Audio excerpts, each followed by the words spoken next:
Well, why don't we move into talking about personalization, relevance, and interest? So personalization is something that a lot of people talk about as, hey, this is the key to boost open rates and drive engagement. But you know, and look, this is what drives conversions. But I'd love to hear from you and from like Common Room, like what does that really mean? What are the signals that indicate pain points? And like, how do we know from like a digital perspective, because that's pretty much what we can just check, right? If are they really interested? Versus are these just things that, we're imagining and, like, just labeling as, "Oh, they're probably an interested buyer." Like, what do you think about that?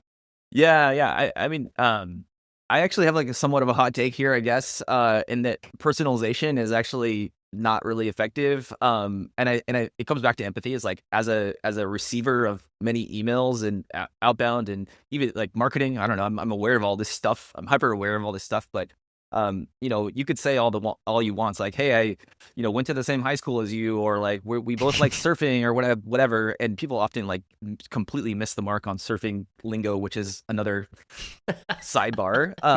But that type of personalization, you can just tell it's surface level, and it's all what's in it for me and not what's in it for you as the recipient of it. And so I feel really strongly, and like this is kind of what we coach our internal team on too, is that without a pain, without like understanding like what this person who you're reaching out to is actually trying to solve, what's their charter, what's like keeping them up at night. I know that's like a cliche thing to say, but if you don't have that, if you don't touch on those things, then you're not going to get a response.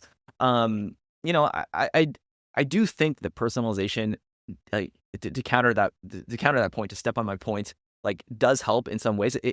I've seen it help in ways where it's like, oh, at least your email gets noticed. It's like a line to show that you did some homework on the person and that maybe have some sort of like connection. But after that, like if you don't also strike a chord on a pain point, you're not going to get a reply, and people are going to be like, whatever. I'm just going to ignore this, like the other hundreds of other emails and outbound LinkedIn messages or whatever that I get. So yeah, that's kind of my take on personalization. Is just like personalization doesn't matter. Pain and context are what really matters. Yeah, I love it. Pain plus context. I feel like timing is another element in there too. That's like a bit more luck based, but that's where the signals kind of come in and show you if like the timing is right for someone. Like I get a lot of emails too on the podcast about people wanting to offer help on production and editing and clipping, and at some point I'll need it, but like the time it just isn't right. And you can have the best relevant email, most personalized, and it's the relevant pain point, but the timing isn't right, and I'm just, like, not gonna Yeah. respond at that point. Yeah, it's a thing that marketers have ruined, which is the holy grail of marketing, or like where you want to get to is right person, right message, right time. And I feel like we've been promised that for so long, and that I'm hesitant to be like, hey, that's what Common Room does. But Mm. we are getting, and we're not perfect, but we are getting there where it's like these buying signals. I love the signals that are like really bespoke and really niche. Like one really good example of one of those signals is one that I like to draw on from Retool, where we saw this kind of like counterintuitive example where someone would sign up for our product, you'd see like a massive spike in usage and then like a massive drop in usage, and we'd be like, what the heck is going on there? And we found out through like uncovering and interviewing people that like that triggered that signal was actually a sign of an enterprise user. Sometimes they use a Gmail account or whatever, but an enterprise user is going to test the limits of your system to see how it scales. And then they check Mm. a box and they're like, oh, this is great. Like it can scale with what I need. And then they scale it back down. And so you see this like weird usage, and you wouldn't have known that unless you like explored, but then you can identify that signal, and then you can with Common Room or with tools like Common Room, you can spot those things and then have a message that hits on exactly that point, because that's exactly the behavior that's happening. And so that's how I like Mm. to go about, coaching people up on like how to use signals. It's not just like that someone's visiting your pricing page. It's like, what's the thing behind the thing? What's the thing they're trying to Mhm. solve? And if you can do interviews, if you can understand, have empathy, again, that word keeps coming up, for your end user, then you can understand and infer how to reach them with the right message at the right time and make sure it's the right person as well.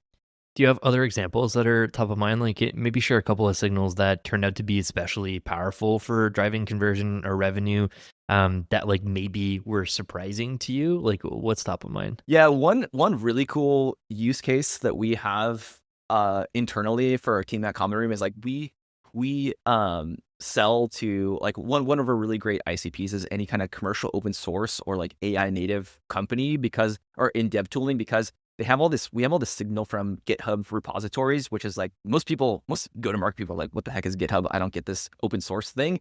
But like that is like a really, really strong signal for us if some account has open source signal that like they should be using Common Room. And so internally, what we did there is try and identify those accounts using AI. So we have like a product that goes and fetches and does this for you. So essentially, we'll have our agent go out and find like, oh, does this account monetize or is an alternative to open source? Return back that like the different open source repositories that account cares about. And then we'll personalize an email and do like pull in screenshots from Common Room of like, oh, this is this activity from this repo. Do you want to know like the person behind this account, or do you want to see like the ICPs that are in this GitHub repo that you're blind to right now?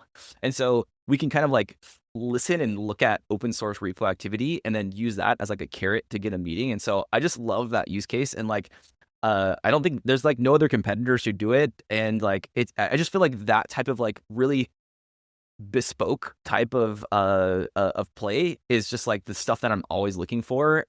There's a guy who's a friend of mine. His name is Brendan Short, and he like has you should. I don't know if you've interviewed him on the show, but you should definitely have him. He's come up with coined this term like micro campaigns, and it's like these campaigns that are like they're very timely. There's like 100 or 50 prospects and contacts in them, and like those are the types of things that I'm looking for, and just like finding those and then putting them on autopilot and then scaling over time and just finding more and more and more of those. I think that's like the end all be all of go to market right now until AI does everything for us. Yeah, I love that. There's almost like some sort of like, being a detective and discovering this kind of stuff in the data that I think is very, there's like an art to that. And on the other hand too, when you discover stuff like this, like you said, no other competitors are doing this. So it's very, I think, unique and quite powerful. Yeah, those are the signals that I really like. Is a signal that your competitors don't even care about or just like completely blind to. They're really particular to your business, and like if you can find, I'm always like when I'm consulting with other companies, like which signals should I look for? Like that's always the first question that comes to mind, and it's like I'm always looking for that type of thing. Like what's this specific trigger that you like have done user research around, and like can we usually if someone comes up with a trigger, there's a path to finding how to identify companies and people that are behind that trigger. And so like I'm always searching for that kind of like that really like essence of like this is what makes this go to market motion so effective. And what would you say to somebody who's like a skeptic and is like, hey, all of the signal stuff is just lead scoring rebranded. We've been doing this. We've been doing product tracking and visits tracking, and like this is not new. What would you say to those people? And like, is it kind of a rebrand? What do you think? Yeah, I mean, it's not new in a way that like there's been website tracking for a really long time. There's been like keyword intent bidding for a really long time. I just think that the user there is a larger digital footprint than there ever has been before, and it'll just continue to keep growing. So yeah, those like some of the things I just mentioned have always been signals, and they've always been like scored. But there's the other signals like GitHub activity, social activity, keyword listening. There's like a huge community forum. Like there's tons and tons of like we have 50 different signal partners that like we pull signal in from, and like that volume has never been so widespread. And the APIs to be able to natively connect and pull that signal in, and layering AI to go fetch signal on top of that is kind of a new thing. And so, I think the principles are still kind of the same. And I have a separate take on lead scoring if we want to get into that. But yeah, it's still the concept is the same. It's like identify and like see who's the best accounts to prioritize, and build a play around that. But like now there's a lot more breadth of signals. And another interesting thing is that the users have been burned by marketing so much and sales so much that they know if they fill out a form or if they sign up for the product, they're just going to get nonstop just hammered by outbound. And so they're much more protective. And so like the new form of signals is maybe more meeting people where they are. I love it. Yeah, you mentioned plays there a few times, and I feel like that goes hand in hand with signals, right? Like a lot of the hype in GTM and AI is around the plays. What tools should you use? What are you going to use to set them up? The signals that you have. But I think that like the tools and the signals is only really part of the puzzle here. What to say in your messages, the positioning, your messaging, the context is probably more important than the signals. The best signals don't really matter if you reach out with the same shitty template that your recipient gets every single day, like you kind of talked about. Do you agree? Like, what are your thoughts on like balancing, focusing on the data, the plays versus the messaging and standing out there? Yeah, I'm glad you brought it up because it's like the other part of the equation that just kind of gets forgot about because people get so hung up on like, oh, the tech, I'm gonna like do a flex where I'm just like putting together all this cool stuff and like, yeah, you're like stitching together all these cool plays and like, yeah, you did all that, but like what really matters is like what you say and how you say it and if you're hitting on that pain points and like that's the other half of the equation. And so um that's also a very underserved part of the market that like we try and coach people up on or try and like share. Maybe I should share more about like how to do outbound the right kind of way, or like if you get this signal or if you get this thing, here's what it means and here's how to like follow up. But I think that a lot of times people will just be like, oh, we got a pricing page, or like put them into the pricing page outbound sequence, and it's not like using the context of the other parts of the customer journey or anything like that as context to inform the outbound message. They're just like, oh, we got this play, we're gonna run it, we're gonna put it on autopilot. And